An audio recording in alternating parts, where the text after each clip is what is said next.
കുടുംബ ബന്ധങ്ങളിലെ അസ്വാരസ്യങ്ങൾ എങ്ങനെ ഉടലെടുക്കുന്നു?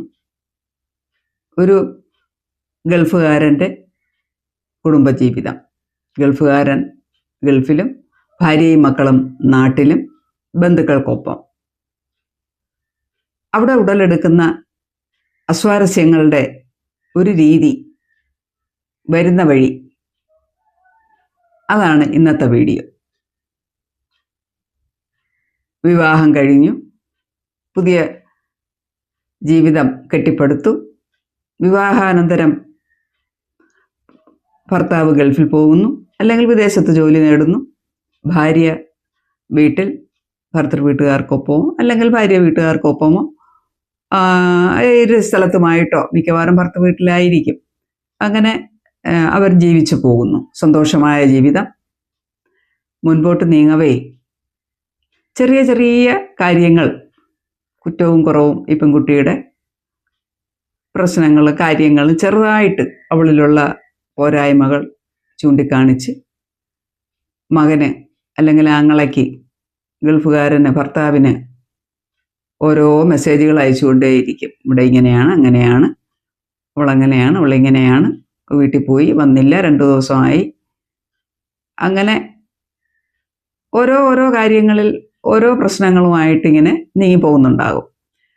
അതുപോലെ തന്നെ പുറത്തു പോകാനുള്ള സ്വാതന്ത്ര്യം ഉണ്ടാവില്ല ഈ ഭാര്യയ്ക്ക്, ഈ പെൺകുട്ടിക്ക്. വിവാഹാനന്തരം ഒറ്റയ്ക്കോ ആരുടെയെങ്കിലും കൂടെയോ ഒന്നും പുറത്തു പോകാൻ സ്വാതന്ത്ര്യം ഉണ്ടാവില്ല. കാരണം ഭർത്താവ് ദൂരെ ആയിരിക്കുമ്പോൾ സ്ത്രീകൾ കറങ്ങി നടന്നാൽ അത് ഭാവി ജീവിതത്തെ ബാധിക്കും എന്നുള്ള അന്ധമായ വിശ്വാസത്തിൻ്റെ പുറത്ത് സ്ത്രീക്ക് അങ്ങനെ ഒരു സ്വാതന്ത്ര്യം കിട്ടാറില്ല.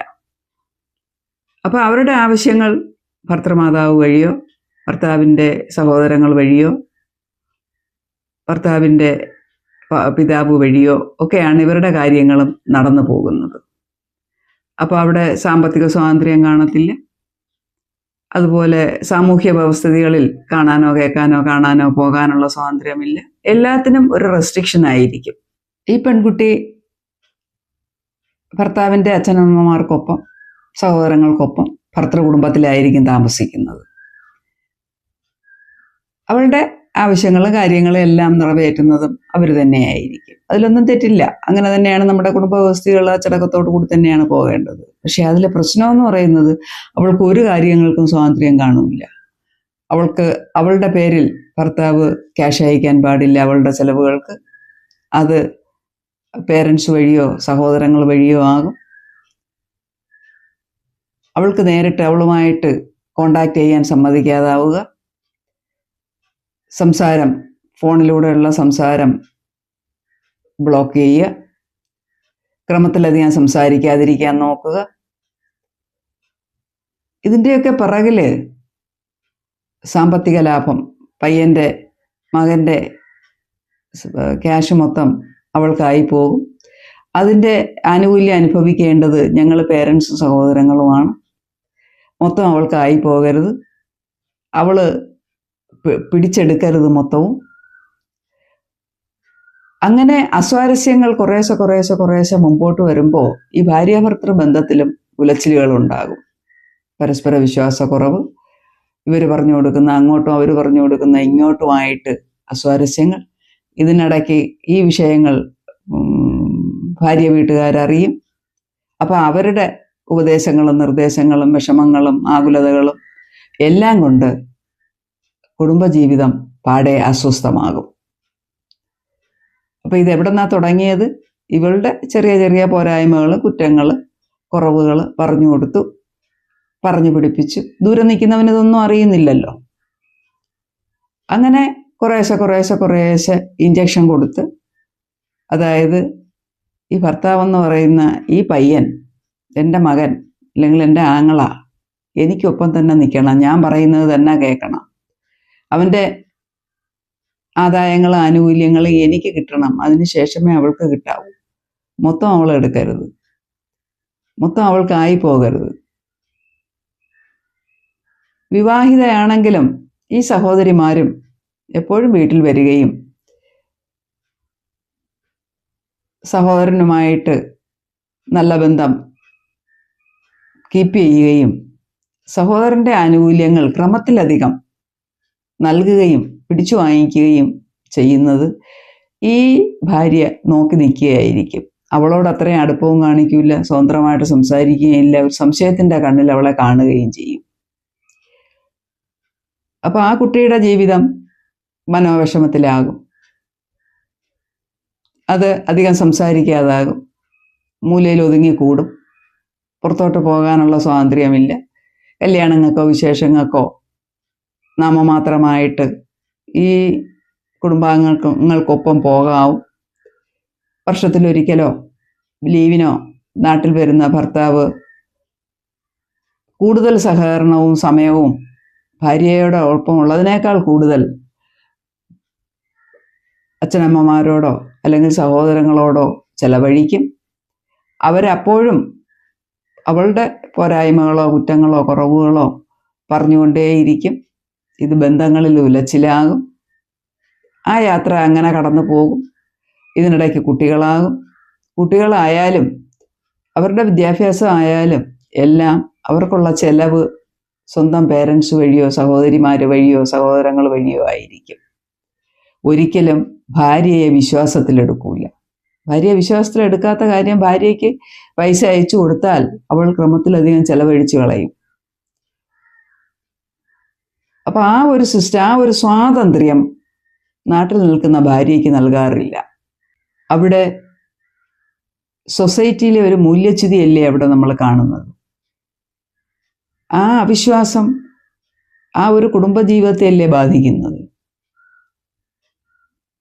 തിരിച്ച് ഭാര്യയ്ക്കും സത്യസന്ധമായിട്ടും മര്യാദയായിട്ടും അച്ചടക്കത്തോടും തൻ്റെ കുടുംബവും തൻ്റെ കുടുംബാംഗങ്ങളെയും ബന്ധുക്കളെയും ആശ്രിതരെയും സംരക്ഷിച്ച് തൻ്റെ ഭർത്താവിനോടൊപ്പം നിന്ന് സഹകരിച്ചു പോകേണ്ട ബാധ്യത അവൾക്കുമുണ്ട്. അത് അവളും നിറവേറ്റണം.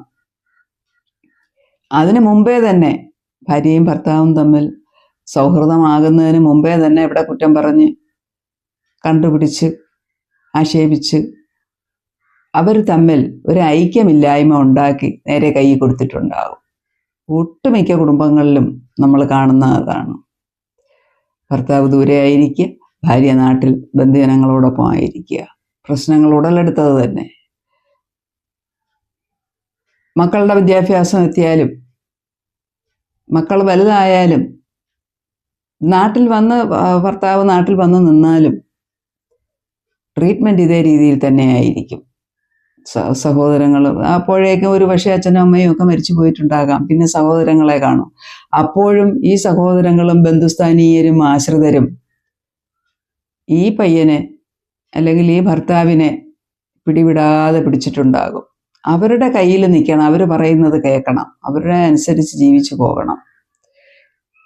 അതിന് കണ്ടെത്തുന്ന ന്യായം ഇത് ഇന്ന കുടുംബമാണ്, ഇന്ന തറവാടാണ്. ആ തറവാടിൽ പെൺകുട്ടികൾ അങ്ങനെ സ്വന്തം കാലിൽ സ്വതന്ത്രമായി സ്വന്തം അഭിപ്രായത്തിൽ കാര്യങ്ങൾ ചെയ്യാൻ പാടില്ല. ആ തറവാടിൻ്റെ ശിക്ഷ വിധികൾക്കും മാനദണ്ഡങ്ങൾക്കും മൂല്യങ്ങൾക്കും അനുസരിച്ച് മാത്രമേ പെൺകുട്ടികൾ പെരുമാറാൻ പാടുള്ളൂ. ഇനി ആ തറവാട്ടിൽ എല്ലാ കാര്യങ്ങളും ഭദ്രമാണോ, എല്ലാം നന്നായിരിക്കുകയാണോ, എല്ലാ കാര്യങ്ങളും നേരെ പോകുന്നുണ്ടോ, അതാരറിയുന്നു? അത് നാട്ടുകാരോ മറ്റുള്ളവരല്ലേ അറിയുന്നുള്ളൂ അവിടുത്തെ പോരായ്മകൾ എന്തൊക്കെയാണ് എന്നുള്ളത്. അപ്പം ആ പോരായ്മകളിൽ തന്നെ ഈ വിവാഹം കഴിച്ചു കൊണ്ടുവന്ന പെൺകുട്ടി അവിടെയുള്ള പോരായ്മകൾ കുടുംബമാണ്, തറവാടാണ്, ഞങ്ങളുടെ തറവാടാണ് എന്നും പറഞ്ഞ് അവളതനുസരിച്ച് പോകണം. അപ്പോൾ അവളവിടെ ഡിഫെൻഡ് ചെയ്യാൻ നോക്കും. അപ്പോൾ ഒത്തുകൂടെ കോംപ്ലിക്കേഷൻ ആകും. ഇങ്ങനെയാണ് ഒട്ടുമിക്ക വീടുകളിലും പ്രശ്നങ്ങൾ ഉടലെടുക്കുന്നത്. ഇതിനുള്ള പോംവിധി എന്താണ്? പെൺകുട്ടിയെ ഇപ്പോഴേ മാറ്റി താമസിക്കാൻ പറ്റുമോ? ഒറ്റയ്ക്ക് ഒരു വീടെടുത്ത് താമസിപ്പിച്ചിട്ട് ഭർത്താവിന് ഗൾഫിൽ പോയി നിൽക്കാൻ പറ്റുമോ? എപ്പോഴും കൂടെ കൊണ്ടുപോകാൻ പറ്റണമെന്നില്ല. അപ്പോൾ നമ്മുടെ തറവാട് മഹിമ ബാധിക്കുന്ന നമ്മുടെ കുടുംബാംഗങ്ങളും നമ്മുടെ ആശ്രിതരും എന്തു വേണം? ഒരു ജീവിതം ഭാര്യയും ഭർത്താവും വിവാഹം കഴിഞ്ഞാൽ അവർ സമരസപ്പെട്ട് ആശയവിനിമയം നടത്തി അവരുടെ ജീവിതം കരുപ്പിടിപ്പിക്കുന്നതിന് വേണ്ട എല്ലാ സഹായവുമാണ് ചെയ്തു കൊടുക്കേണ്ടത്. അല്ലാതെ തുടക്കത്തിലെ അവരുടെ കൊച്ചും ചെറുതും വലുതുമായ കുറ്റങ്ങൾ കണ്ടുപിടിച്ച് ഹൈലൈറ്റ് ചെയ്ത് അവരെ ഭിന്നിപ്പിച്ച് നിർത്തി അതിൻ്റെ ആനുകൂല്യം നമ്മൾ ബന്ധുജനങ്ങൾ എടുക്കേണ്ടതല്ല അവിടുത്തെ നടത്തിപ്പ്. മറിച്ച് വിവാഹം കഴിഞ്ഞ് അവരുടെ പുതിയ ജീവിതത്തിന് ആവശ്യമായ എല്ലാ സപ്പോർട്ടും എല്ലാ പിന്തുണയും നേർമാർഗങ്ങളും സന്മാർഗങ്ങളും അവർക്ക് ഉപദേശിച്ചു കൊടുക്കുകയും വേണ്ട സഹായ സഹകരണങ്ങൾ ചെയ്തു കൊടുക്കുകയുമാണ് വേണ്ടത്. പലപ്പോഴും നമ്മുടെ ബന്ധുജനങ്ങൾ അത് മറന്നു പോകാറുണ്ട്. സ്വർണത്തിൻ്റെ പേരിലോ അല്ലെങ്കിൽ വീട്ടിൽ നിന്ന് കിട്ടിയത് കുറഞ്ഞു പോയെന്നോ, ഷെയർ കിട്ടിയത് കുറഞ്ഞെന്നോ, അല്ലെങ്കിൽ സൗന്ദര്യം കുറഞ്ഞു പോയെന്നോ, അല്ലെങ്കിൽ സൗന്ദര്യം കൂടിപ്പോയതിൻ്റെ പ്രശ്നമാണെന്നോ എന്തെങ്കിലുമൊക്കെ ഫാൾട്ടുകൾ കണ്ടുപിടിച്ച്, അല്ലെങ്കിൽ അവളുടെ ആങ്ങളുടെ കുഴപ്പമാണെന്നോ, അല്ലെങ്കിൽ പറഞ്ഞത് അത്രയും തന്നില്ലെന്നോ എന്തെങ്കിലുമൊക്കെ കണ്ടുപിടിച്ച് അസ്വാരസ്യങ്ങൾ ഉണ്ടാക്കി ഇവർ തമ്മിൽ ഒരു ഗ്യാപ്പിൽ പോകാൻ ഇതിനിടയ്ക്ക് ഒരു മധ്യവർത്തികളായിട്ട് നമ്മുടെ കുടുംബാംഗങ്ങൾ പലപ്പോഴും അവരറിയാതെ പ്രവർത്തിച്ചു പോകുന്നു. എന്താണ് ഈ അഭിപ്രായം? നിങ്ങൾ ആരെങ്കിലും യോജിക്കുന്നുണ്ടോ? ഇങ്ങനെ നിങ്ങൾ കണ്ടിട്ടുണ്ടോ? ഇങ്ങനത്തെ അനുഭവങ്ങൾ നിങ്ങളുടെ നാട്ടിലോ ബന്ധുജനങ്ങൾക്കിടയിലോ അനുഭവത്തിലോ വന്നിട്ടുണ്ടോ? കമൻ്റ് ചെയ്യണേ. എൻ്റെ ഈ അഭിപ്രായം ശരിയോ തെറ്റോ എന്ന് വിലയിരുത്തുമല്ലോ അല്ലേ? ഇങ്ങനെയാണ് ഞാൻ പല കുടുംബങ്ങളും അപകീർത്തിച്ചപ്പോൾ പല അനുഭവങ്ങളും പല സ്ത്രീകളെയും പല പെൺകുട്ടികളെയും പല കുടുംബജീവിതങ്ങളും തകർന്നതും തകർച്ചയിലേക്ക് പോകുന്നതും മനസ്സിലാക്കി കാണുന്നതും അനുഭവങ്ങൾ പെൺകുട്ടികൾ തുറന്നു പറയുമ്പോൾ അതിൻ്റെ പിന്നാമ്പുറങ്ങൾ പരിശോധിച്ചാൽ ഇതുപോലെയാണ് നാം കണ്ടെത്തുന്നത്. കുടുംബാംഗങ്ങളുടെ റോള് ജീവിതം കരപിടിക്കുന്നതിന് മുമ്പേ, കരുപ്പിടിപ്പിക്കുന്നതിന് മുൻപേ, അവർ സമരസപ്പെട്ട് ഒന്നിച്ചാകുന്നതിന് മുൻപേ അതിനിടയ്ക്ക് ചെറിയ ചെറിയ അസ്വാരസ്യങ്ങളുണ്ടാക്കി വിള്ളലുണ്ടാക്കി നമ്മുടെ പയ്യനെ, അതായത് എൻ്റെ സഹോദരനെ അല്ലെങ്കിൽ എൻ്റെ മകനെ, എൻ്റെ അളിയനെ എനിക്കൊപ്പം തന്നെ നിർത്താൻ, നമുക്കൊപ്പം തന്നെ നിർത്താൻ അവർ തമ്മിൽ ഒത്തുപോയാൽ നമുക്ക് റോള് നഷ്ടപ്പെടും.